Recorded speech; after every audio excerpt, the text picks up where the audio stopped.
Shalom Bapak Ibu peserta Bible Study Perjanjian Baru.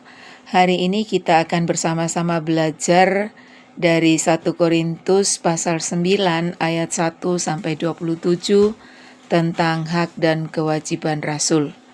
Yang pertama kita lihat dulu dari 1 Korintus 9 ayat 1 sampai 10.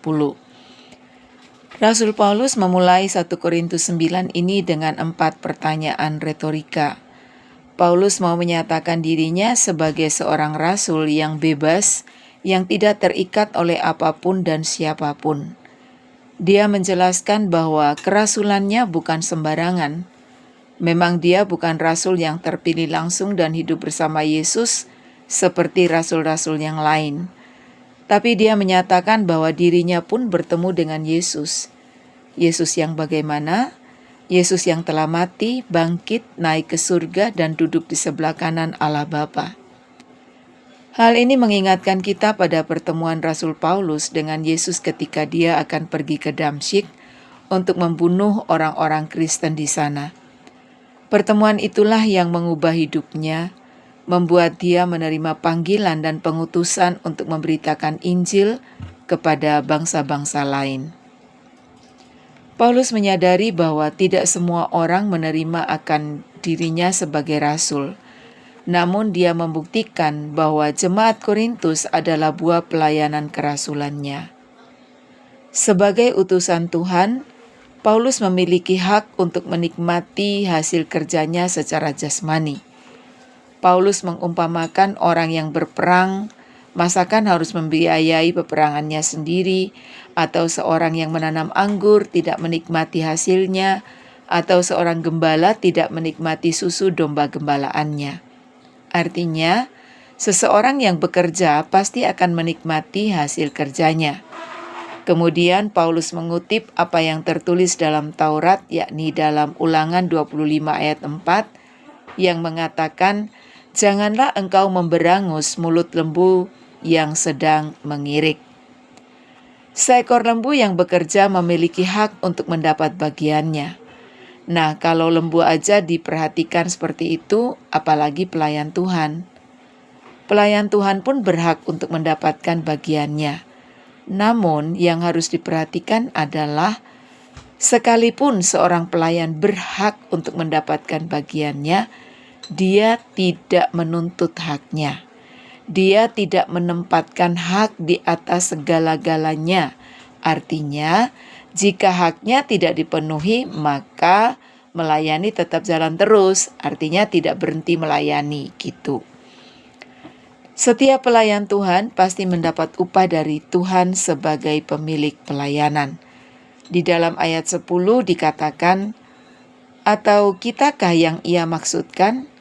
Ya, untuk kitalah hal ini ditulis, yaitu pembajak harus membajak dalam pengharapan, dan pengirik harus mengirik dalam pengharapan untuk memperoleh bagiannya."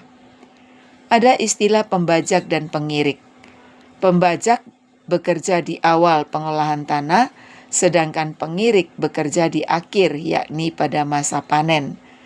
Jadi baik kita yang bekerja di awal atau di akhir, semua pasti mendapatkan bagiannya masing-masing. Apa pembelajaran yang bisa kita ambil dari ayat 1 sampai 10? Setiap pelayan Tuhan adalah pilihan dan penetapan Tuhan untuk melakukan tugas pelayanan yang telah Tuhan sediakan baginya. Setiap pelayan berhak untuk mendapatkan bagiannya. Namun jika haknya tidak terpenuhi, bukan berarti berhenti melayani. Tuhan pemilik pelayanan bertanggung jawab atas hidup para pelayan yang telah dipilihnya. Selanjutnya bagian yang kedua kita lihat dari 1 Korintus 9 ayat 11 sampai 18. Di sini Paulus menempatkan pemberitaan Injil pada posisi yang pertama daripada haknya untuk mendapatkan bagian dari pelayanannya. Dalam ayat 12 dikatakan, "Kalau orang lain mempunyai hak untuk mengharapkan hal itu daripada kamu, bukankah kami mempunyai hak yang lebih besar? Tetapi kami tidak mempergunakan hak itu. Sebaliknya, Kami menanggung segala sesuatu, supaya jangan kami mengadakan rintangan bagi pemberitaan Injil Kristus. Orientasi Paulus dalam melayani atau memberitakan Injil bukan untuk mendapatkan bagian secara jasmania. Sekalipun seharusnya lah orang yang memberitakan Injil harus hidup dari pemberitaan Injil itu. Paulus dengan tegas mengatakan di ayat 15, "Tetapi aku tidak pernah mempergunakan satu pun dari hak-hak itu. Aku tidak menulis semuanya ini supaya aku pun diperlakukan juga demikian. Sebab aku lebih suka mati daripada sungguh kemegahanku tidak dapat ditiadakan siapapun juga." Ayat 16, "Karena jika aku memberitakan Injil, aku tidak mempunyai alasan untuk memegahkan diri. Sebab itu adalah keharusan bagiku. Celakalah aku jika aku tidak memberitakan Injil." Bagi Paulus upahnya yang sesungguhnya adalah di ayat 18. "Kalau demikian, apakah upahku? Upahku ialah ini, bahwa aku boleh memberitakan Injil tanpa upah, dan bahwa aku tidak mempergunakan hakku sebagai pemberita Injil." Kesempatan yang diberikan Tuhan bagi Paulus untuk memberitakan Injil adalah upah baginya. Jadi yang diutamakan bukan upah secara lahiriah, sekalipun itu diperlukan. Yang diutamakan adalah berita Injil yang harus disiarkan. Berita tentang Yesus harus dikumandangkan sehingga banyak orang yang diselamatkan. Bila ada yang bertobat, itu merupakan sukacita besar, lebih besar daripada upah jasmania. Pembelajaran dari ayat 11 sampai 18, memberitakan Injil adalah hal yang utama yang harus kita kerjakan sebagai orang-orang yang sudah diselamatkan. Jika kita diizinkan untuk melayani, itu suatu kesempatan yang sangat berharga yang harus dikerjakan dengan sungguh-sungguh. Jangan melayani dengan fokus pada upah yang akan diterima. Bukan berarti seorang pelayan atau hamba Tuhan tidak boleh menerima pemberian jemaat atau umat. Yang dimaksudkan adalah kita melayani bukan karena uang, tapi karena anugerah Tuhan. Sebagai orang yang sudah diselamatkan, apakah memberitakan Injil menjadi prioritas kita seperti yang ada dalam hati Paulus? Biarlah ini menjadi pertanyaan yang terus ada di dalam diri kita. Kita ingat di ayat 16 dari 1 Korintus 9 dikatakan, "Karena jika aku memberitakan Injil, aku tidak mempunyai alasan untuk memegahkan diri. Sebab itu adalah keharusan bagiku.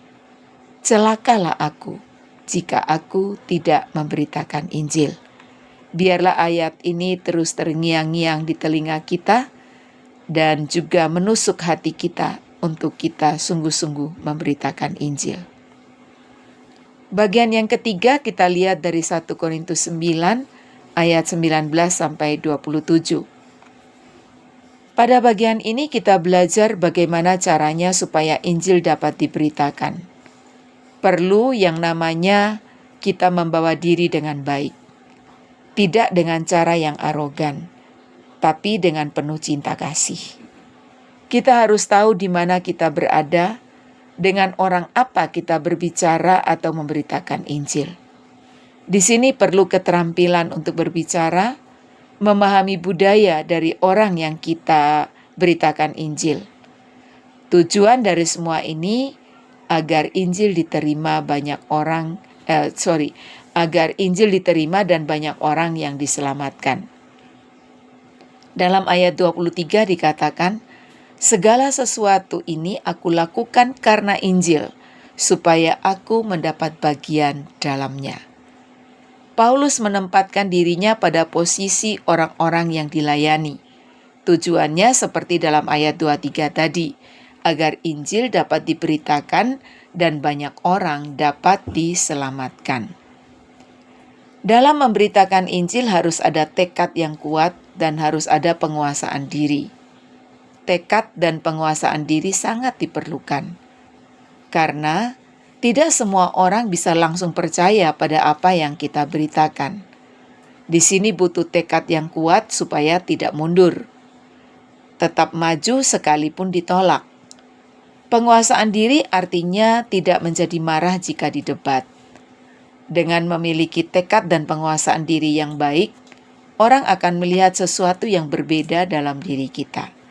Maksudnya begini, jika dalam memberitakan Injil, orang tidak paham dan bahkan terkesan menghina kebenaran yang disampaikan.